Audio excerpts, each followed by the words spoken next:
Welcome to Grid Live Wrap-Up Thursday edition NASCAR Clash at the Coliseum. That concluded yesterday, Wednesday, rather late race. So here we are today. Plus, Formula E at Miami. Was this event a success?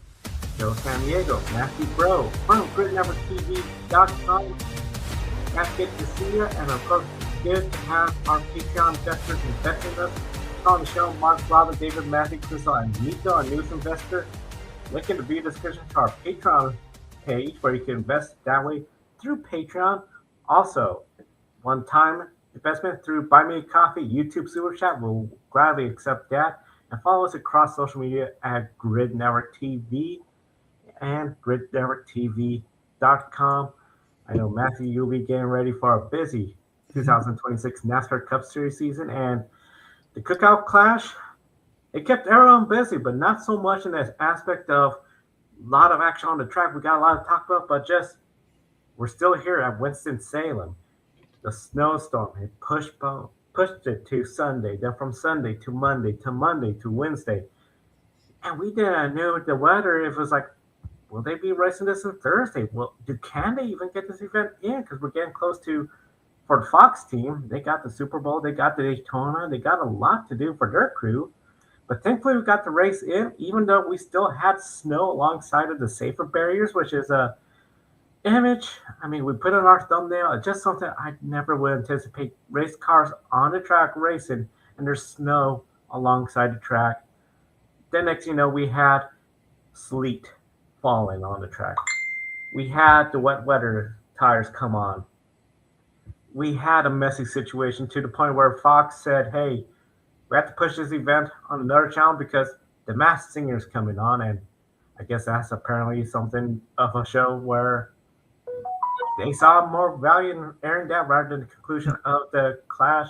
At the end, Ryan Preece got this race win for everyone that did tune in. He becomes the third driver in NASCAR Cup Series history to win the clash before winning a points-paying race. And he joined some elite company.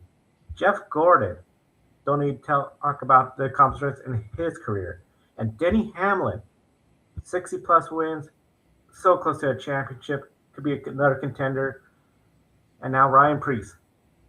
So, big moment for him. He was very emotional, cheering up, thanking his sponsors, Kroger, Coca-Cola, which are big-time sponsors. To have Coca-Cola on the side of your car and go to victory lane, something where we've seen drivers like Daniel Suarez and others have that opportunity but can't get it done. He did it, so major backing with that win.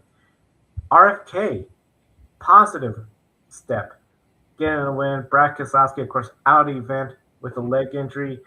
And we know often, we talk about this, particularly like rookie drivers or drivers that are hot, but just missing that win. You get that first win, and now you're going getting more wins and more wins. It seems like that barrier after that first win is gone.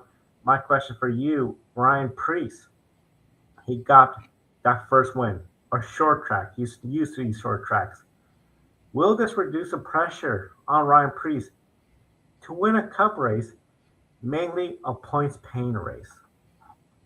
I personally think absolutely. I mean, I know he's had 223-ish cup races under his belt, but he has won a couple of O'Reilly Auto Part races. He's won a couple truck races. And I think for sure, if you really look at these guys coming up who haven't won yet, maybe like a Carson Hocevar who's young, a Ty Gibbs from Toyota, obviously Hocevar Chevy. But Ryan Preece, I feel like, is that Ford guy that you're like, when it's not an if, it's a when. And I think, so I think personally, Ryan Preece, this reduces a lot of pressure on him. And he's a heck of a wheelman. I mean, just the wheel and modified, he's a champion in that series, who they also race here. And I believe he will be racing sometimes down along there, but we'll talk about some other tracks. I know he'll be racing at this week in the wheel and modified series. But yeah, I also love being on the other side of things too. The idea of Kroger and Coca-Cola coming together. Like Kroger is one of those businesses, they spend a lot of money on sponsorship, but then they promote who uses them as a retailer. So it's like Coca-Cola is like, well, I'll give you money to put our name on the car with it. And you see Chris Buescher obviously has Cherry Coke a lot. Ryan Preece getting it done in the Coca-Cola car.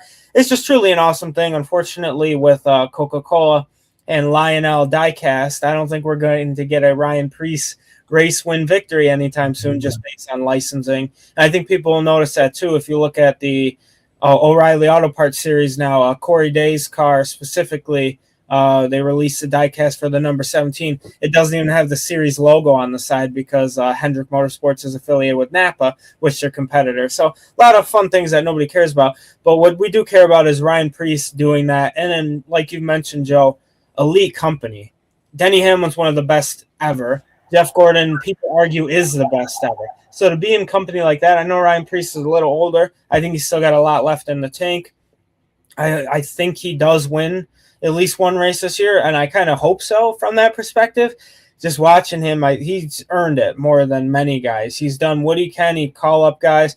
I need one race here, and he went out when he went to Gibbs and Xfinity, or when it was David Gillen Racing and that organization before it became Tricon, and he went out and he won. He proved himself in the good equipment. Now I think once RFK begins, they have figured it out a lot. I think Chris Buescher's been incredible. So for them, if he can get it done, Ryan Preece, I really do believe he can win a race. So I think it does that. Major pressure is off his shoulders. I think, well, now it's an exhibition, but who cares? I think a win's a win, regardless of if it comes up in the official stat sheet when all is said and done. So I'm interested to hear your thoughts. I was just ecstatic for Ryan Preece. Starting 18th, too, mind you. A track like this, I know there were 473,000 cautions in this race, 17 to be exact, which is a record. But, yeah, for him to go from 18th to first on a short track, you got to love it. Yeah, he is a short track wheelman, as he said. He could go out there in the short tracks. I believe it was a couple of years ago when he first joined the 41 team at the LA Clash of the Coliseum, had a strong run going, but just always seemed to be one of those drivers where something at the end comes up short, unable to bring off a good result.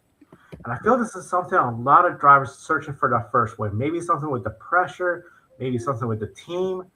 RFK Racing, they're a team where success is hit or miss. 2 years ago, Brad Keselowski got a win, but Chris Buescher failed to make the playoffs. Last year, not a whole lot going well at all for that team. For this to happen at the Clash, where RFK got that win, this has to feel good. This has to feel good for Ryan Preece, who, besides the rollovers at Daytona, he can go out there and get a race win. And I think this is a big confidence boost. You no longer have people, when are you going to win your first race? Yeah, they might be asking you when you're going to win your first points paying race, but you got that win at the Clash. Yes, we know the Clash is a little bit different than when Jeff Gordon and Denny Hamlin won it in the past, but he still had to go out there and earn this race win. He had to survive, and that's a big thing. I think he did better than anybody else. He survived the chaos, the calamity. When we saw drivers like up front going for the race win, but then something will occur, a late restart, one of the many restarts, fall back. Ryan Preece did not have that issue, and he still hung out there with some of the best in the business of Byron, Briscoe. So I do agree with you. I think he can go out there, get at least one win in the Cup Series season this year. And of course, it's no longer when you're in the championship playoff, but win and consistency. And this is why I think the consistency will really help Ryan Preece. If he shows, hey, I'm consistent enough to be in the top 16 in points, he then has a shot at the championship with 10 races to go. This is something where I think he has to feel really good. It's not when you're in, it's get those points. The points are going to matter, and I think he could really do a good job with that. In the chat room, like to say, watching the Clash NASCAR race, got to give it to them to run a full race in the rain for at least 10 to 20 laps to test how race under the wet conditions in short track format. This is a really good point, Matt, because we heard them talk about, will there be a spray? Visibility be an issue? Well, the track is so short, the speeds are so low, I felt like clearly we answered that question. That was not the case. Overall, I know we're going to talk a little bit about NASCAR handling of this situation, but it seemed like to me the drivers, once they figured out where the grooves were, I think just too many cars on the tracks why we had a caution. Do you feel like once the drivers figured out the grooves, we were able to see some sort of good racing out there with the wet tires? I think so, and I think his comment talking about the Nads, I think means something there. And yeah, I think it would be tough for them. I think they probably wouldn't have those. What Ace Steeler is mentioning, just because of the uncertainty behind it. But yeah, I think once they figured out that groove, you saw guys were almost riding up on the wall, and even the commentators were saying things along the lines like, "We've been watching Bowman Gray for 60 years, and we've never seen anyone try to make that line work because it just doesn't." And they were making it work. So I think rain brings, especially in a short track like that where you can realistically race. Sucks they didn't have the wiper, but I know that's a road course mandatory thing, but not a non-road course thing. I think it was cool that they were able to make that work, but based on the groove specifically, like once you put some of the best race car drivers in the world on the track, they're going to figure out how to go faster, and I think they did. Well, not as fast, but you know what I mean. Yeah, they were pushing the limits, getting to know what they can and can't do. Of course, you go over the limit, you made contact. Okay, we got a caution, which in a short track like this, I feel the cautions, everyone anticipates that. It's not going to be a spread out field. And Priest, he proved you couldn't survive the chaos of this race. The first half, relatively clean race. In my opinion, the last chance qualifier, and I'll curious to hear your thoughts, was the best race of the day. You tuned in, you saw Josh Berry go out there, get the win. Austin Cindric, fierce, intense, physical battle with Corey LaJoy and AJ Allmendinger. And I think this is what we like about the clash at Bowman Gray. You had AJ Allmendinger, he had second place, but did not have the car, got pushed out of the way by Corey LaJoy, and Corey LaJoy, Cindric side by side. AJ Allmendinger tried to push both of them out of the way. It didn't exactly work out. Cindric got that final transfer spot. And then we had the first half of the clash, which I would say a little bit spread out. We didn't see too much craziness. Then the sleet, snow showed up. That just put the race into chaos mode. So do you agree that last chance qualifier was the best race of the evening? I think, yeah, based on certain aspects, like the racing between guys like Austin Cindric, Corey LaJoy, AJ Allmendinger, like you want to tip your cap to Corey LaJoy. I know he's kind of probably didn't expect to be in this situation. Obviously, we wish Brad Keselowski a speedy recovery, but for LaJoy to go out there and do that, I know he doesn't really, never really was fond of the idea of dropping back down to Xfinity. At the time, it was Xfinity. Now it's O'Reilly. And then trucks to race full time, which he did pretty decent in the Spire truck, might I add. But he wants to get those opportunities in Cup, and he got a perfect opportunity. And unfortunately for me, he didn't make it, but there was some great racing. And I think the racing aspect is probably the best. And Josh Berry did run away with it at the end, but watching Allmendinger almost get them and just the switchbacks, like Cindric would clear LaJoy, and then LaJoy would go under him and clear him. And that was awesome. That's what short track racing, what I think it should be about, not what we saw for a lot of the actual clash. So I would say it's probably the better race of the evening. And I even messaged you guys all on our group chat prior. It's like, this made me actually enjoy Bowman Gray for once. And then, but I said, but I'm not gonna be up in that high level of excitement for too long because the clash is coming on. And I think we all kind of watched how that unfolded. There was hope, but in like what Ted Lasso said in one of those episodes, I believe it was season 1, episode 10, it's the hope that kills you. Yeah, and that's what happened to me when it came to watching the clash. But yeah, I think the last chance qualifier was better. I do agree with you about that. Interested to hear more of your thoughts. I guess not just like it was better, and maybe not just like the specific racing and respect between Cindric and LaJoy, but like what else kind of made it better? Because I think there were more aspects that I touched on. I feel what made the LCQ really good was you had a sort of a rhythm to that race where it was like, okay, we got a race going.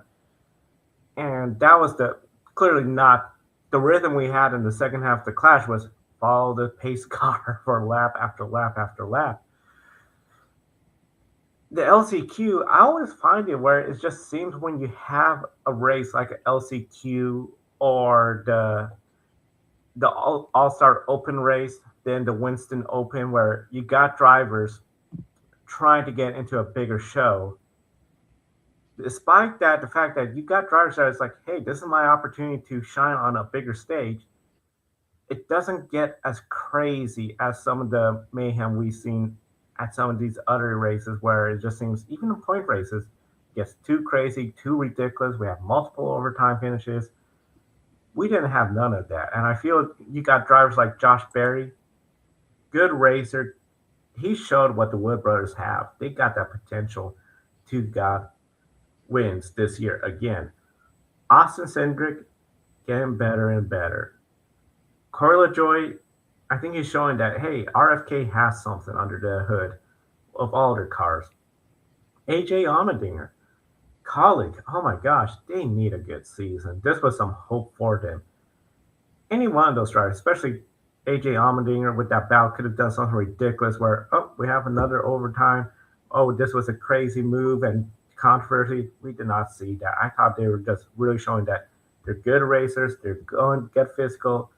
And we had that great short track race. And the Clash, I feel, okay, that rhythm, we didn't exactly have that. I know a lot of people are focusing on the lead battle. Kyle Larson, William Byron, the Toyota drivers up there, which is fun and all, but when we hear, oh, they're 3 and 4 wide behind them, but we don't see it, sometimes not even a replay is like, hey, let's follow the action around. So I feel like that was just sort of something where the LCQ, I was really, especially that second place battle. Okay, let's see what happens. The Clash, it was a lot more follow the leader. Maybe we got a good shot of a battle for 13th place, I recall. I think that was between Wallace and Suarez when it started getting really physical.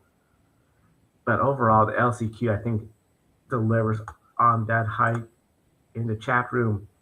Imagine that Bowman Gray became an actual race in the schedule in the Cup Series. It would have to be a very different format. It would literally have to be something where you got heat races and points are awarded some way.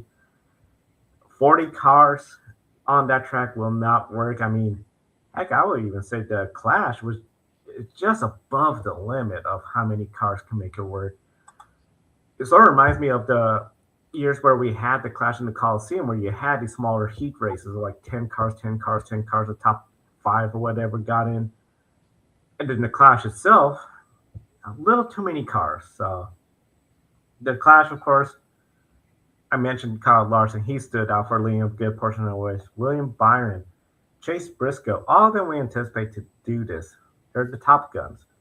But some of the surprises, Carson Hocevar, who today was announced, he's going to be inspired for quite some time now, a long contract. He had a strong run, led the race, great move to get that lead. Shane Van Gisbergen quietly worked his way to the front. Better restart than Counselor Hocevar to get the lead. He was one of the first drivers to say, hey, you know what? I might be the leader, but I'm using this inside lane to hold and keep the lead, where Hocevar used that inside lane to take the lead away from Chase Briscoe. So that was some heads up drive by SVG. And then, of course, Ryan Preece, short track racer, he got up there. So we had some surprises, but then the conditions, when it changed to a matter of survival, well, Preece did. He's the winner. Carson Hocevar, contact, heavy damage. His night turned really messy. SVG got spun around, out of contention. So separate incidents for both of them. It does some other weirdness. And this is where it started getting really sloppy, because we know you throw in rain, you throw in sleet, and restarts and 3 or 4 wides is going to get messy. But Kyle Larson ran out of gas. Big thing was, in this race, the caution laps did not count. He has to go pit, get gas. Chase Elliott then brings out a caution, ran out of gas. Then NASCAR says, hey, everybody comes in, take gas. Okay, if you had enough gas and know, like, well, the car's ahead of me, it's their problem if they ran out of gas because we have so many cautions. You just ruined my strategy. Then we saw a mess with the tires. Posivar switched to dry tires. Everyone comes back. No, you have to go back to wet tires.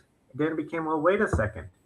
Nobody else changed wet tires. Does he get a fresh set of wet tires? Does he go back? And then it just seems like NASCAR again. This is a wet weather race. Everyone stop, get on the wet weather compared to other former motorsports. Hey, it's raining. When you decide to come and switch wet tires, that's when you do it. If you bring on caution, you bring on a caution. Granted, Bowman Gray is not set up for 10 cars to all come into pit road right now and change to wet tires under green flag conditions. So I'll give NASCAR the benefit of the doubt of, okay, it's starting to rain. Everyone comes in to get the wet tires. But to say you're all forced on these wet tires until we say you can switch. I felt like this was just a messy situation. How critical are you of NASCAR handling this race once the sleet and everything showed up? I'll give you both positives and negatives. Negative in general, I'm just going back to Ace's comment. Please don't put that out into the world. Don't give NASCAR ideas to put any sort of NASCAR race at Bowman Gray. Please, no. I don't think anyone. Well, some people want it. No, thank you. But yeah, I'm gonna start with the positives of how NASCAR handled the race. They were committed. I want to give them that. I want to give props to everyone at NASCAR. The fact that they didn't care if it was a once in a lifetime, maybe once in every 5-10 years type of storm in the North Carolina area over the last couple weeks. Every week up here in New York, we've been getting -30 wind chill every weekend too. So it's been a pain. But for them down there, if they got anything up here, it would be horrible. And they kind of saw what we deal with every once in a while as New Yorkers. And I just want to give props. I think one thing NASCAR did right is they finished the show. They got it done. I know there was probably 400 actual laps on track. Thankfully, they didn't count caution laps, I guess, because if they did, the race would have been over really, really early. And the caution management, I feel like, stayed consistent too. Whether we liked it or not, they did kind of follow the rules up until the end, where it went from you can't get fuel, and then it kind of, for lack of a better term, screwed Kyle Larson and Chase Elliott over when they both ran out. I think it was Chase Elliott was the other one. So, and then it messes with strategy and stuff. And they really did what they could to keep it going. I know the rain, sleet, a lot of stuff you don't typically think of if you're in North Carolina happened. But NASCAR was like, we got this. We're going to finish it. So now I built them up, Joe. Now I'm going to slash them right at the legs. Yeah, a lot of it was bad. It was. And I think it wasn't really NASCAR's fault, besides the fact that Bowman Gray is just notorious for not – the environment's just not something I enjoy. I mean, some people do. I don't like it. I don't really think it really grasps the idea. Like short track racing, unless you're physical, which I don't think fighting is really what makes racing. And a lot of guys, there's just so many tempers. Everyone was hitting everyone. I don't personally think that's fun. Suarez hit everything but the pace car. I think Bubba got into everyone too. SVG was running over everyone. Hosfar was hitting everyone. Like, it's just not fun to me to watch. And a lot of things too, they have to throw the yellows, but that really just killed the momentum. Like you had mentioned earlier, Joe, rhythm just never fully developed in this race till maybe the very end. But everything was just caution. Ooh, they started lap 144, and then there was a caution on lap 144. Then they restarted lap 144, and there was a caution on lap 145. Just not really fun. Weather, not their fault. They can't control that. But yeah, just the snowish, sleetish rain delay didn't help at all. Multiple delays. Obviously, no offense to racing fans, but I think the majority of the population probably would have rather watched The Masked Singer. And with broadcasting deals, they had to do what they had to do. I hate to say it. I'm not watching The Masked Singer. Props to them who do that. I can't carry a tune to save my life.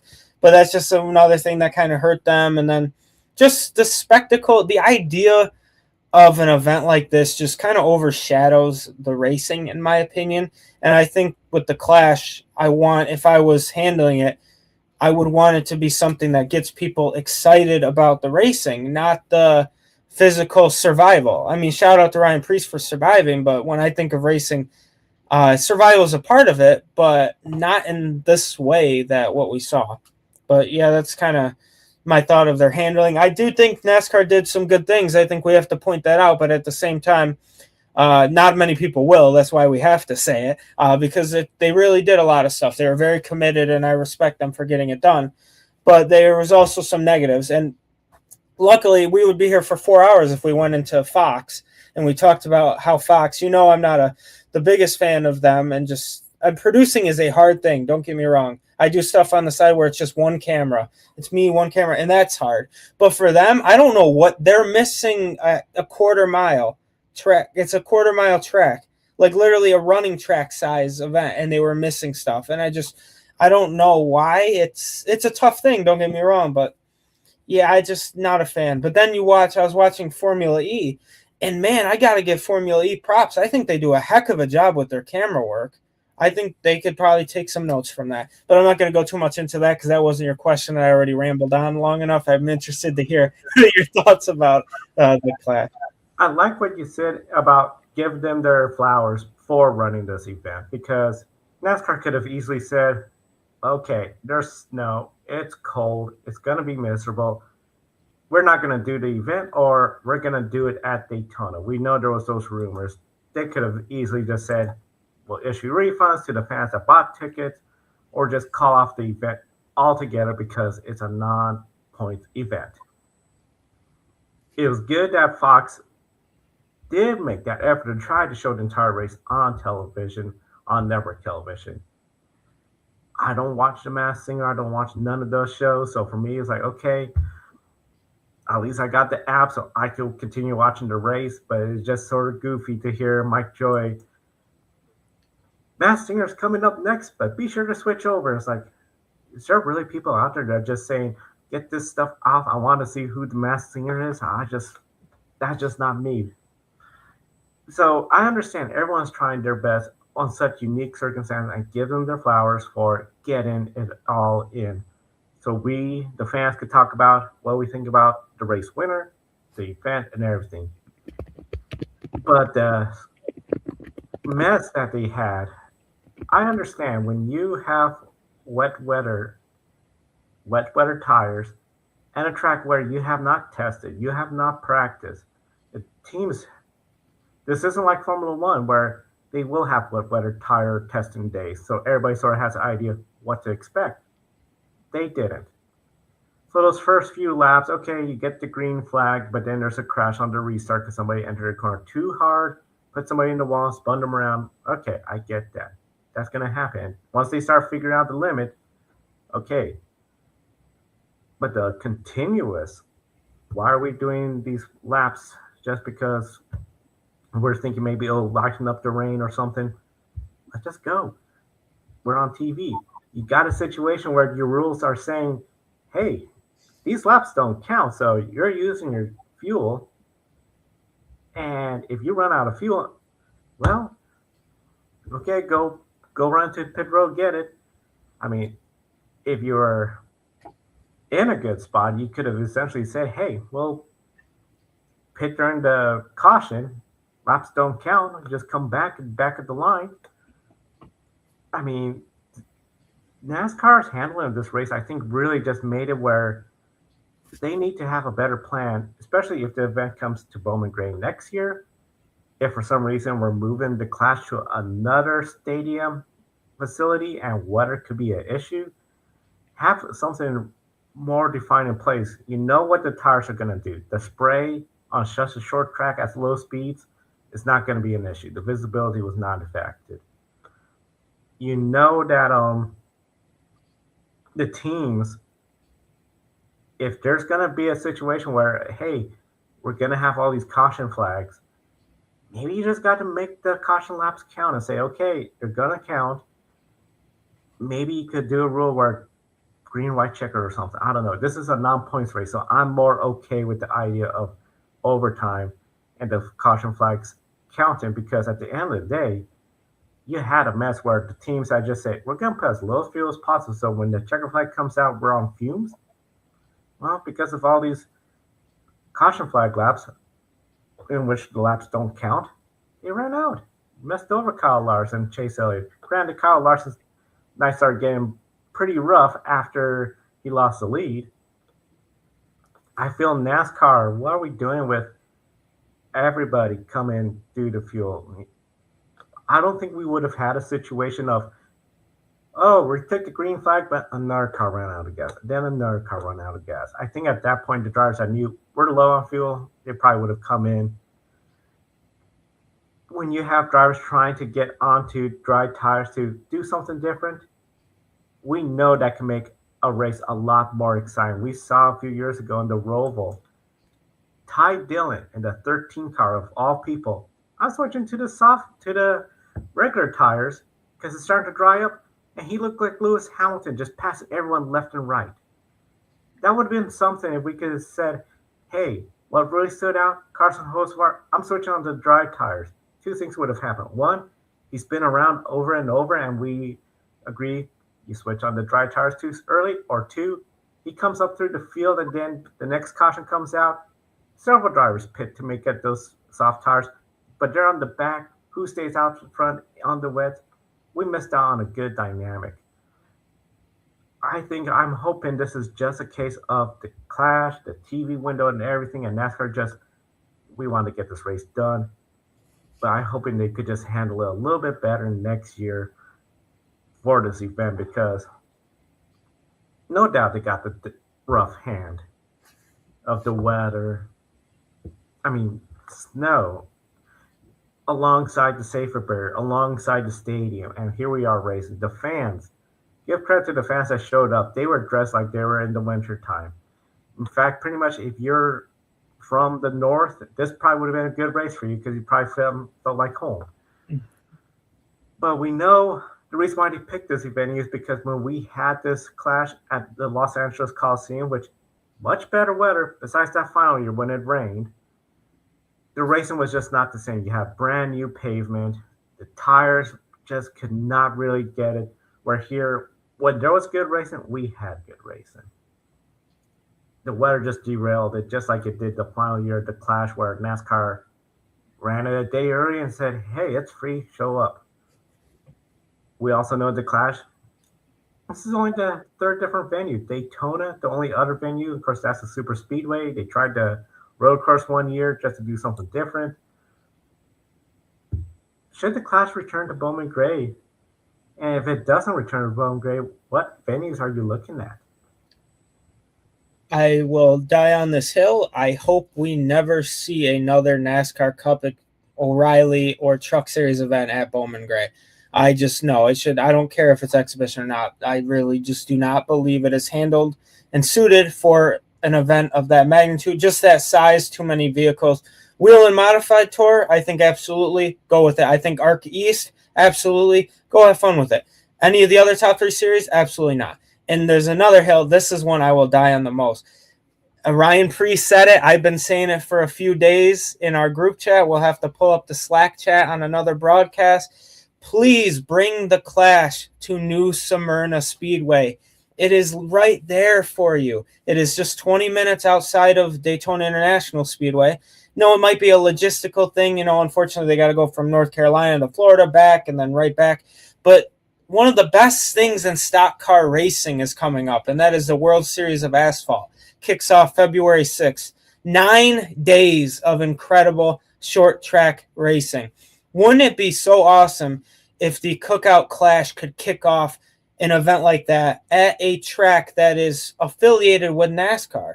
If you go to New Smyrna Speedway and their website, I don't know if it's newsmyrnaspeedway.com, .org, my bad, I just looked it up, but it's affiliated with NASCAR. It's in the logo. So I say, do it. Come on, it'd be awesome. And Ryan Preece said it right after the race. They asked him, now that you won here, where would you like to see it? And he was like, let's go to New Smyrna Speedway. He's going to be racing a modified there. And you think they got super late models, pro late models. I'm so excited. Tour modifieds, all different types of sportsman modifieds, Joe. Trucks, super stocks, you name it, are going to be racing for those next 9 days. why don't you kick it off with the Clash and maybe do a partial event? You bring the Wheel and Modified Tour race to the start of it. So do a double header where you get 2 NASCAR sanctioned events in one, an all-day spectacle, and then kick off the World Series of Asphalt. The ASA Star National Tour is going to be there. Just a lot of excitement, I think, would be incredible for the state of Florida, specifically that 25-mile radius around the speed weeks. There's a lot of dirt racing going on. So I think you should absolutely bring it to New Smyrna Speedway. It's still short track brawl, but there's probably going to be cleaner. A lot of less chaos. I think we saw in Arc East. I believe Max Reeves won that race, if I'm not mistaken, this past season. A lot more quality over the chaos, like I had mentioned. I think Florida at this time of year, very hit or miss, I think, but I think it would work out, especially short track racing. And there's just the credibility. Most short track people know what New Smyrna is. Obviously, with the Snowball Snowflake, I think that's at New Smyrna. If I'm losing, I might be excited. I get Five Flags and New Smyrna confused a lot, but I'm specifically talking about New Smyrna here. A lot of incredible talent. Like this week, you're going to see guys like Caden Honeycutt, William Sawalich, Dawson Sutton, Bubba Pollard, Stephen Nassie, like incredible talents that have made their way into NASCAR in some way, shape, or form. Not sure about Nassie, but the other guys have, and I don't know if any of them won, but they will, inevitably. Sawalich, one of the best ARCA drivers ever. But yeah, that's just my long rant about it. I really think I don't have any other. Like usually I would say, oh, well, New Smyrna or this. I'm not giving another this. I think New Smyrna Speedway should be the way to go for the 2027 and beyond Clash. And if it messes up, then go somewhere else. But you can't go to Daytona, Joe. Unfortunately, nobody was showing up. And it also, logistically, for the cost of the teams to go there, run their super speedway car, if they wreck, costs a lot of money. They don't want to do that. I'm sure beating and banging at a short track doesn't help as much either. But I feel like that's a little cheaper. But I'd like to hear professionals who are actually doing this comment on the logistics and the cost. So that'd be an interesting thing to hear. That's my long rant. My mouth is dry now. I'm yapping, so I'll let you take over. I think, I mean, New Smyrna makes sense. And everything you said, and the other thing I'll add to that, if you go to a short track, those short tracks, the pavement has been raised. It has been grooved. You've got the teams there that run these short tracks that know how to operate it. So if we have wet weather, okay, New Smyrna, Five Flags, those type of speedways, there's more banking. I don't know if it could be great for wet weather racing, but the team that they have there to work week in and week out to ensure that track's ready to race, you have their expertise to help you with that. I feel like with NASCAR at Bowman Gray, well, nobody really has the expertise of you got snow and sleet here. Okay, so this is going to be different, but I would like to see some of these short tracks that have NASCAR affiliation through the NASCAR grassroots programs. They host a NASCAR weekly racing series, modified tours. Get an opportunity to have it where, hey, look, we're at this track, broadcast it to national television. Of course, international fans will follow along. Okay, if we're in that area, maybe we should check out the local racing there. That's a win for the track. There are some NASCAR affiliate tracks I know will never host a clash. I love Alaska Raceway Park. I got good friends there, but Alaska has a lot more snow than North Carolina right now, so that's not going to happen anytime soon. But the one thing, and I'm really curious about your take on this, Matt, when NASCAR said, hey, we're leaving Daytona for the LA Coliseum, we're bringing NASCAR to the fans in a major city. And people was then spreading rumors, speculating, could it be at other football stadiums, other major stadiums? Well, they went to another stadium, the Madhouse, Bowman Gray. NASCAR has roots there. You have the NASCAR faithful there, and we saw a big turnout last year. I won't be critical of the turnout this year because if I was someone that was born and raised in the Southeast and winter's not my friend, I'm going to watch on TV, honestly, rather than go out and sit in the cold. Should NASCAR even consider the idea of, hey, what about another stadium? I don't know many stadiums in the Southeast region. I know there's a college football stadiums like Alabama, but those are smaller than the Coliseum. The Coliseum, you put in a football field and you have extra room, and that barely fit 20 NASCAR cars. Street courses, well, we know NASCAR's doing that, but a street course in the middle of February, I just don't see that. And you're limited to, again, southern region, so maybe LA, Nevada. Well, good luck. Las Vegas is not going to have another race. You're going to be in a smaller town. Arizona, you already got Phoenix Raceway. It doesn't make sense. Texas, well, Dallas got an IndyCar race on the streets around the stadium. I don't know. Maybe you did something like New Orleans, but you're running out of options. So I think the short tracks, it has to be the ways to go. And you got to, as much as we all love the idea of racing in stadiums or racing in these big metropolitan areas, I just don't see how there's a feasible plan for that, Matthew.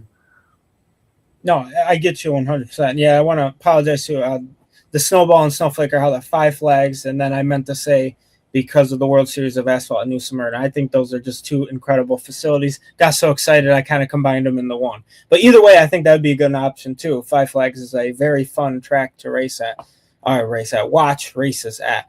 But Joe, I hope they never, like I said, I'm not going to reiterate myself when it comes to Bowman Gray. I really do not want to see it again, respectfully to that. I don't know if stadiums are the way to go personally, and I want to read Ace Taylor's comment. My opinion is taking the Clash and make it an end-of-season event. Then you can use it as a marketing tool for NASCAR for international markets. I think that's an incredible comment there. I really do. I loved what they did with the Mexico Series when they're at the LA Coliseum. It brings attention. I think that's what exhibition racing should be about, is trying new things, but bringing much needed attention. NASCAR has a crap ton of series, whether it's in Mexico, Brazil, Canada, you name it. They have NASCAR racing there. It's just not as well known. And there's a lot of talent in those series too. Multiple time champions, former guys who were in other series, whether it was endurance racing or open wheel racing, go into those series and become very successful. So I think NASCAR, if they could use opportunities and showcase their roots. One thing I loved was North Wilkesboro last year. You got to see a guy like Landon Lewis win the Car Store race. Now he's got a part-time deal with Nice Motorsports. Great opportunities come, and then they had the All-Star event that weekend. It's just something, I believe it was that weekend. Again, too much goes on. But North Wilkesboro is specifically that track. So what I am getting at is find a track that does great short track racing, and if it's able, the facility, whether it's adding seats, whether it's NASCAR compliant, you have so many incredible tracks. You have Dominion, you have Ace, Wake County, Southern National. There are so many really great speedways in the Virginia, North Carolina, South Carolina region. Hickory, we're getting close. Like Rockingham was another one people had mentioned, whether it's for the Clash or the All-Star race. I like Tri-County Speedway is a good one. But really, I think Nashville Fairgrounds, in my opinion, puts on some of the best racing. And I know that would be a really cool one. I know a lot of people, there are a lot of, what's the best way to describe it? Protests and people saying they don't want the fairgrounds even there.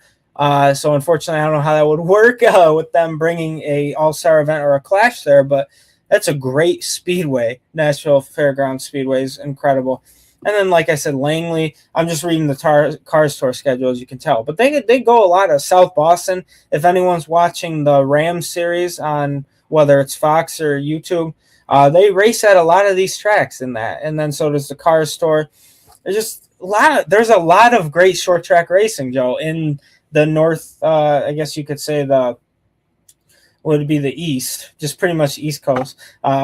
And I think NASCAR should utilize that. I just think going to a track that is the size of an actual track that you would run on, Usain Bolt would have went faster on average in his 100-meter dash than they did the 21-something miles per hour for the whole entire Clash, which I thought was a funny stat. But, yeah, there's just so much incredible racing that could be seen, whether you watch the Cars Tour, the ASA Star National Tour, Legend Car Racing. I think NASCAR could look at those and be like, there's a lot of guys that come from those grassroots series, even the Wheel and Modified, like as an example, that can make it up to the series. So I think if you're showing what NASCAR is about, the roots of short track racing and stuff. You go to one of those events, but also invite the NASCAR Mexico Series. If you're up closer to the north, invite the NASCAR Canada Series, something like that, where you can make it to bring attention to the sport in a exhibition style race. And then for even the All-Star race, I think would be cool. I know we're talking about kind of both the Clash and the All-Star race, but either way, I think it fits both. It's an exhibition style race. There's going to be eyes on it because people like racing. People like the Masked Singer more, apparently. Most people probably do, unfortunately. But yeah, so that's just my long thoughts about that, and I apologize, but yeah, I like short track racing, as you can tell, especially legend car racing is really fun to watch. Yeah, short track racing is good products generally. Bowman Gray just a little too short. I'm glad you brought up Nashville. I mean, that track's already up and running. It hosts the All American 400, and people want to see NASCAR there. Put the Clash there. That's the perfect opportunity to say, hey, it doesn't have the facilities we want for a points race, doesn't have the infrastructure for a point race. For the Clash in Metro Nashville, I just see that as a good opportunity to test the waters and say, hey, is this something that we could really make it work? Because that track has the capacity for a large field. And NASCAR has a record. I mean, the Coliseum, they were using the nearby streets as garage areas. Bowman Gray does not have the capacity. So, I mean, I just see it as like test the waters with Nashville. I think that would be a great track. The banking, it would be great to see what these cars could do there. Do that and just see where we stand before you invest millions in trying to make that cup ready. It just makes sense. In the chat room, I heard there's a letter of intent between Supercar and NASCAR to host a race in Australia in Adelaide. That will be a lot of fun. Let's see how that turns out. 2027, 2028. I know Kobe, Matt, and everybody from Grid Tonight will be following. If anything is confirmed, we're going to be reporting on it. Thank you for sharing that. Of course, we got all 2026 before we get to 2027, 28. Daytona 500 is next. Of course, we're going to be on the air Sunday morning before the race with our pre-race show. And we got a lot to, I think, look forward to because this year we now got the lawsuit behind us. So there's no talk about a pending lawsuit between teams and NASCAR. There appears to be less tension in the air between the teams, the tracks, and NASCAR over the television deal. Especially now that they got permanent charters, I think things are cooling. But we still have some of the scars from that trial, particularly the commissioner role. It's vacant. There's no update of if there'll even be another commissioner. Maybe just go back to president and Steve O'Donnell is going to be in charge. We're coming off a messy clash at the Coliseum. We don't know what the ratings are going to be. I don't think it's going to be pretty. Plus, we know some people are just sort of dreading that Fox coverage returns. I'll really say we don't have comic book characters. That's a step in the right direction. But the Clash is supposed to get people warmed up and amped up for the Daytona 500. Did that goal get achieved this year? Do you feel more amped up excited for the Daytona 500 after the Clash? Or was this a missed opportunity that maybe if we didn't run the Clash, we wouldn't have a situation where it was like, okay, we got this mess? For me, I don't think Bowman Gray adds any excitement for me. I guess I'm excited that they're not racing there again for at least a year that I have to watch. But it's just I think it kind of is a missed opportunity. But I am excited for the Daytona 500. Don't get me wrong. A lot of entries, a lot more guys who are going home more than usual, and I think it's going to bring excitement. I think the teams are excited, but I'm also excited that Fox got rid of the cartoons. Not as excited that it is Fox that is broadcasting these events, but It's weird because I think they did a pretty good job with IndyCar and stuff, and Fox does advertising and marketing better than any of the other news stations, in my opinion, when it comes to racing, like NBC, so on and so forth. But yeah, just to cover, not my favorite thing in the world, but yeah, I think people get excited, but then you realize what the Daytona 500 has been and what super speedway has been in this next gen era is 75% throttle, so you save enough fuel, and then pit strategy. Literally all it is. I wish there was a way they could fix that, but they can't, and that's just, unfortunately, that's the way it is. So not real, and then going to Echo Park immediately after, not which is Atlanta. Not really a favorite couple first 2 weeks in the season, but yeah, I think the way the car is specifically just is less exciting for super speedway racing, specifically the Daytona 500. But it is kind of exciting. Like William Byron was like ninth, I think, on the final lap, and then he made his way to the front. I know there were wrecks to get him there, but he made his way to the front. If he could win 3 in a row, that'd be pretty sick. I don't know if he will, but yeah, that's kind of my thoughts about it. It gives some people excitement, but at the same time, a lot of people, I think it's more excitement to be like, yay, no more Clash, no more Bowman Gray. We finally get to points racing. First season now with the chase again is back. So there's a lot of exciting things to look forward to. And keeping us busy, keeping me busy on gridnetworktv.com. That will be fun. Bringing you guys those recaps of the Cup Series events. But yeah, I'm excited for the Daytona 500. Maybe more excited because now I'm not looking forward to the Clash, which I really wasn't. But now that it's behind us, I think I'm more excited.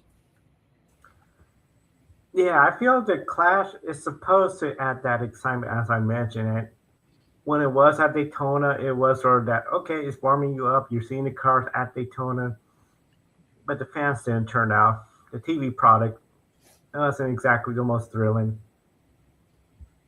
LA added some flair to it, and that was great. Then it fizzled out or got rained out. Last year was a good set, and this year I just feel like, boy, when it doesn't work because I don't feel it has added any sort of additional excitement for the Daytona 500. And while we will be talking a lot about William Byron trying to be the first driver to get 3 in a row, there's going to be discussions about could this race be the same of fuel phase, fuel save, fuel save? Because with the stages, you're gonna pit halfway through the stage. You're gonna pit at the stage break. You're gonna do the same thing stage one, stage two, and then once we get to that point where okay, we're topping it off, go. I just think it might be a little bit of a predictable event. It just the unpredictable level is the results because, as you said, you could be in the right place, right time, go from ninth to first, and win the race because the drivers ahead of you crashed. At the end of the day, I think it missed out to the opportunity. Like the casual fan, if you're tuning in Wednesday, it's because you want to get into NASCAR as a casual fan. I don't think a person casually was just saying, "Hey, what's on TV? Oh, there's NASCAR. Let's check it out." Maybe there were, but I mean, the way they cut out to, well, we got to go to the Masked Singer. Clearly, Fox must have data that this is what people are tuning in for. Let's switch. So we'll see what happens, but it's going to be something else. Of course, we'll be covering NASCAR all season long, Daytona 500 pre-race show right here, morning of the race. So subscribe, hit that bell icon so you don't miss none of that. And of course, Grid Tonight next week, Wednesday. I want to give a shout out to Josh, Matt, and Kobe from Grid Tonight. I know it's not easy to skip a week, and especially with the Clash at the same time. It's like, oh man, that's a tough spot. And they'll be back next week.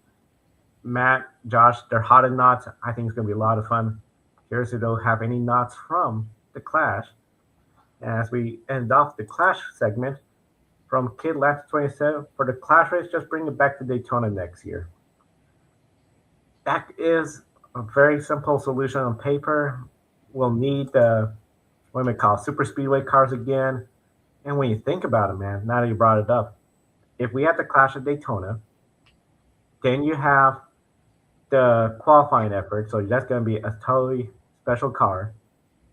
Plus, then the duels, then the Daytona 500, and then Echo Park Speedway. Essentially, all those races, nearly super speedway. I think if they were to bring the Clash to Daytona, you got to change that second event. We can't have back to back super speedway type racing.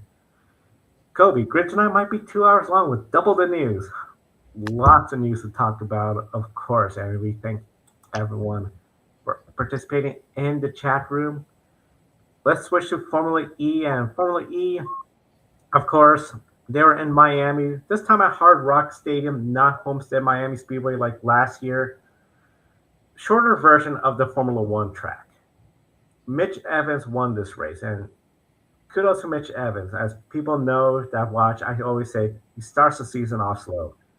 Well, at least he got a win early on the season, and there's still plenty of time for his championship battle. He is now the winningest driver in Formula E history, so he's showing he could get a good season and a championship. It's just goodness, put it all together. But the crowd levels we didn't see a whole lot of, and I got a sense it probably wasn't exactly the greatest crowd. Like last year at Homestead Miami, granted that crowd is meant for 50, 60, 70, who knows how many thousands. Formula E race there just felt so empty. But I'd like to get your take on this, Matt, because since Formula E has this history of switching tracks so often, there's very few tracks that reoccur annually. One of them was Mexico City this year, and Antonio Felix Acosta said something very interesting because Antonio Felix Acosta said he loves Mexico City. He loves the crowd. He loves the enthusiasm of the fans there. And he said the other track with such a great atmosphere was Portland. Formula E has not raced in Portland since 2024 with a double header. And of course, 2023 was the first year a single event. When you look at Formula E and their history of rotating tracks, not a lot of tracks stay long term. Long term tracks being Mexico City, Monaco, Berlin, and London. All the other tracks like Paris, Rome, Diriyah, Hong Kong, main international tracks, a couple of years and then they're replaced. In the United States, we've seen Long Beach, we've seen Miami Homestead Speed, we've seen Miami, the F1 circuit. New York City, Brooklyn, they had great opportunity there. You're in New York City, biggest city, all the glamour being in New York, but all of them, 2 years, 3 years, 1 year for Long Beach actually, Portland, 2 years. And here's a driver that's saying, yeah, that track from 2 years ago had some of the best atmosphere. We know Formula E is broadcast globally. They also have the opportunity of Roku channel as well to watch it. They even have Georgia Hannaberry, who does IndyCar coverage on the Roku cover, so there is American representation. But do you feel Formula E is just not connecting with the American audience? And does change the location so frequently hurt their presence in the United States to grow that base? Yeah, I think unfortunately Formula E is very fun to watch, regardless of opinions on electric vehicles. I think Formula E is very fun to watch, and I think Formula E is one of those things too, Joe, where we mention all of us in our group chat. It's like you can flip a coin. Sometimes you really don't know who's going to win, and that's the fun part about it. Just like Ryan Preece won from 18th, and in the Clash, like 4 of the top 5 or 3 of the top 5 started 16th or worse. It's like that's how Formula E is all the time for the most part, and that's kind of a contradiction. But you guys gotta get what I mean. It's either one of those where all the leaders are up front, or the guy in 12th is probably going to win the race. So yeah, the United States of America and Formula E don't really get along as much as I feel like they should. Partially could be because they air it a week or 2 later on CBS usually, as opposed to watching it live on like Roku TV. I know that's their contract. It should go back to Portland. I know they won't. I know Grid Network has covered those events at Portland. I believe you had fun, Joe. I'm not sure, can't speak for you, but Formula E watching a Nick Cassidy kind of almost win that event, the second one, and then go off the track last second. But yeah, it's just ABB specifically does a great job with electric stuff, and I think bringing that type of vehicle to NASCAR in a separate series is going to get some taken, going to get people, they have to get used to it. Is trying to what I'm saying. I'm stumbling over my words, but yeah, Formula E calendar. I don't really know where else you can kind of go in the United States of America that you haven't gone already. I think if you go to a track like we're talking about short tracks, the Dominion Raceway road course, which is in Virginia, it's 2 miles. I think that's kind of long in a sense, but also short for Formula E standards. I think that would kind of be something cool to watch, maybe. Just bring it somewhere where you can bring the people from like North Carolina, Virginia, Maryland, that whole area to go to that event. But like you had mentioned, you name those cities: Berlin, Monaco, Mexico City, London. Those are Paris. Those are huge, huge things. So they kind of want the glamour. I think Formula One does it too. Not really a fan in that sense, where they're only going to these huge cities to make the money and stuff. And it clearly, Formula E in the United States of America does not do that well. As a New Yorker, I'm like 4 hours away from New York City, but that would be cool. I would probably try to take the trip. I've taken the trip to Watkins Glen before. I've taken the trip to Pocono. Those are about 3-4 hours away from me as well. I think it would be a fun opportunity, but I think Formula E just doesn't connect well with Americans, and it is what it is, especially when there's no consistency in staying at the same track. So if they could find a road course or street course that they could go to, that would be sick, pretty much. I think what they have to do is cross marketing. I think they have to go to a weekend where Formula One is already going to be there, kind of like NASCAR last year with the Mexico City event. I believe the Mexico Series race there, and then the Cup cars and O'Reilly cars race there too. It's got to be like that in order to expand your American audience, in my opinion. So if whatever Formula E or Formula One races at COTA, I think COTA's too big for the Formula E cars personally, but that would be a sick event to watch. I would love that. I'm trying to think off the top of my head. Formula One, they wouldn't go to Las Vegas. The Formula E wouldn't specifically. They could. That would be pretty fun to watch, but they probably wouldn't do that. And I'm drawing a blank on the third United States course. I don't know why, but oh, it is my. See, like, unfortunately, they literally just raced in Florida and at Miami, and I already forgot. That kind of shows I'm losing it a little bit, but yeah, that's my long rant about it. I think they need to do a better job of connecting with them, and but yeah, that race I thought or where they just were in Miami was chaotic. I feel bad for guys like Felix Acosta and Felipe Drogovic. It feels like every time it's going right, it just doesn't go right for them. But Mitch Evans starting the year very slow, finally gets that win.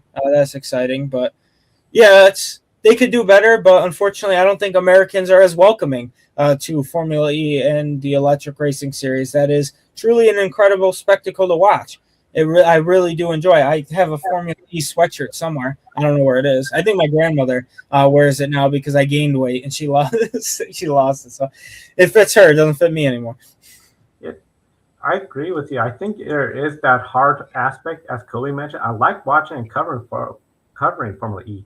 I don't think it's connected with Americans because it's the electric aspect and the sound of the cars, which is, if you notice, I don't know if they're distorting the audio, but the cars do not have that high-pitched whine voice when you go on the onboard. It almost sounds like it's been distorted. Maybe it's just the drivetrain's a little different. They haven't announced it.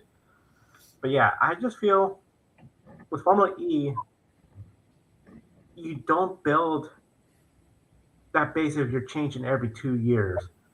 I mean, Portland has a lot of electric vehicles. It is in the Pacific Northwest. Portland has a reputation of electric vehicles. It's a weird city. I know some people will say, well, I watch Fox News and there's problems in Portland. It's like every city. But when you had a good turnout for the first year and then the second year was a double header, in a city with a lot of electric cars and electric car infrastructure and didn't just leave to go to Miami. Okay, well, business is business, but I just don't understand it. It's like this does not work in the United States. Can you imagine a series just, hey, we're here 2 years and then we're gonna not come back? I get it. Anytime you propose a new event, like the Clash at the LA Coliseum, first year, really great. Second year, okay, it was okay. Third year, is the excitement there? Maybe not. Of course, we had wet weather. First year, Formula E in Portland seemed like a success. The second year, everyone would say it was a bigger success. And then we left to go to another track. Everybody wants them to succeed. I want Formula E to succeed. I think it's a great series, but if we could have a venue where it's like, okay, just like how you go to Monaco every year and Mexico, you build that venue of we're going to be here every year. And I like you brought up about sharing the weekend. They raced in Long Beach. Formula E races on Saturday. Why not be in Long Beach? Share the weekend with IndyCar and IMSA. Um, I mean, it just makes sense. And you got high caliber drivers. Antonio Felix Acosta, who also did the Rolex 24 and is going to be in the Le Mans 24. He's in Formula E. Sebastian Buemi, Nick Cassidy. These are big time names. Mitch Evans. They should be in the top levels of racing. They chose Formula E, but it's not a knock on them or the series. It's just something where I think the series needs to get a little better of, hey, we're going to be at this venue for a long-term deal. So when it talks about Formula E and name a race we go to, well, you got Mexico, you got Monaco. If we can have an American city there, that would be a huge, I think, way to get a little bit of momentum. In the chat room, thoughts on the reports that Formula E may get a second E-Prix race in America next year. Racer.com saying Phoenix, Atlanta, Coda, Detroit, and Denver as potential options. I'd love to hear your take, Matt. I know Phoenix, that could be fun, especially if it's in the city limits. There's the racetrack, Phoenix International Raceway, shorter than Miami, so would they consider it oval? I don't know. Coda, the big turn one hill. I'm really curious to see how those cars will handle such a steep elevation. There's no other track with such an elevation climb. Monaco, but of course Monaco is such a short track compared to other F1 tracks. Detroit, Denver. Well, Detroit's an IndyCar track. That could be a good one. Denver, Atlanta. Will they be in the cities? I think it'll be really interesting. What are your thoughts on a second American round and one of these potentials? Oh, I more than welcome it. Don't get me wrong. I'd be very excited to see it in our home country, but I don't. It's a tough thing because it's like you really have to get some support under it, and I don't think they have it. Maybe pick a big city like DC, just as a joke, but this is something that you can really get a lot of attention and a lot of people involved in it. But I would love Coda, but like you had mentioned, and I just did previously too, I don't know how the Formula E cars would work on that track. But if you went to an IndyCar street course or a track, I think that's great. I think finding an IMSA course as well would be great. And just the opportunity for crossover. I believe NASCAR has one or two events this year with IndyCar in the sense where with St. Pete and like Phoenix, I believe they are the two, where whether it's a doubleheader or like just two of the separate series but kind of working together. I think partially helps that NASCAR team owner also runs IndyCar. I think that does help. But yeah, I think if they doubled up, if Formula One had an American race, or if just IndyCar and the FIA can kind of work together to do some sort of deal like that, or even NASCAR. NASCAR would probably be the most unique if that teamed up in a sense on a street course or road course with Formula E. But yeah, I think IndyCar would be awesome if it could bring that attention to Formula E or Formula One, with Formula E specifically, whether it was at like a Coda. I think IndyCar should go to Coda. I know they're not there. They should. Coda is one track that I believe every single series that races road course or street course and an extent should go there. MotoGP goes there. NASCAR goes there, Formula One goes there. I think Formula E should go there too, if they could find a way to go up that steep hill like you had mentioned, Joe. But all those are possible. Denver, I'm not really sure. As much I feel like if you want to save, I guess not the environment, but not be as they're net zero anyway. Formula E's, but if they could find a way, Denver's kind of like way out of the way, in my opinion. If they picked a track in the USA to go up to Denver is kind of interesting. But then you could say the same thing about Portland, and you would know of anyone how Portland is, Joe. You've lived near there, you've worked near there, you've obviously been to many races and covered many events for Grid Network at that track, specifically that International Raceway. So, yeah, I take your thoughts on it. Portland should be somewhere that's already established an audience. They should go back there. As a New Yorker, I don't know how it would be in the cities of or the streets of New York City. Watkins Glen's probably too chaotic for Formula E, especially they'd have to find a time of year to go there. And I feel like Formula E starting in like December and January, not a fun time to be up here. And then ending in, they end in like July, August. Then it gets too hot. Like New York's very interesting. But yeah, it would be fun. NASCAR doubleheader with Formula E at Watkins Glen. You book it. You bring up several good points, and especially Denver. You look at Miami, New York, Portland, Long Beach, shipping. You could ship the vehicles, barge it to those port cities. Denver is a bit of a drive to get there. Yes, they have a great international airport. It's a big hub for, I believe, United Airlines. All the other cities they've been to, Miami, Portland, have international airports, have those direct flights. Denver, I mean, unless you're flying United or special charter planes, it's like, okay, getting there will be a bit of a challenge. So it'll be interesting to see. Phoenix has a huge international airport, Sky Harbor, Atlanta, world's biggest, busiest international airport, major Delta airline hubs, which also Detroit is a Delta airline hubs too. So I mean, it is something where I'm curious to see if the second race occurs, where will it go? But the timing of the schedule, I mean, I think Long Beach sharing the weekend with IndyCar is just it makes the most sense. And especially for a person like Georgia Hannonberry, who covers Formula E for Roku and then IndyCar with Fox. Well, that's a big weekend for her of just, hey, both races there. It's not, okay, I'm in Marrakesh one weekend, and then the next week I'm going back to IndyCar. There's a lot of potential, and I think they just have to do something to better get the American base because the street courses, granted, street courses always come and go. Long Beach is the one that is always consistent. I mean, it's sad we lost exhibition place Toronto. That would have been really great. Have them there with IndyCar. But that's gone now. It's replaced with another city. Long Beach or a permanent venue like a road course. I mean, Portland is a permanent venue, so that was one nice part was you don't have to worry about the city council or the government saying, no, we don't want to close the streets again. It's a racetrack. It's going to be there, but we'll see what happens with Formula E. Of course, any news, grid tonight. Going to be a little bit till their next race, but they still got plenty more racing.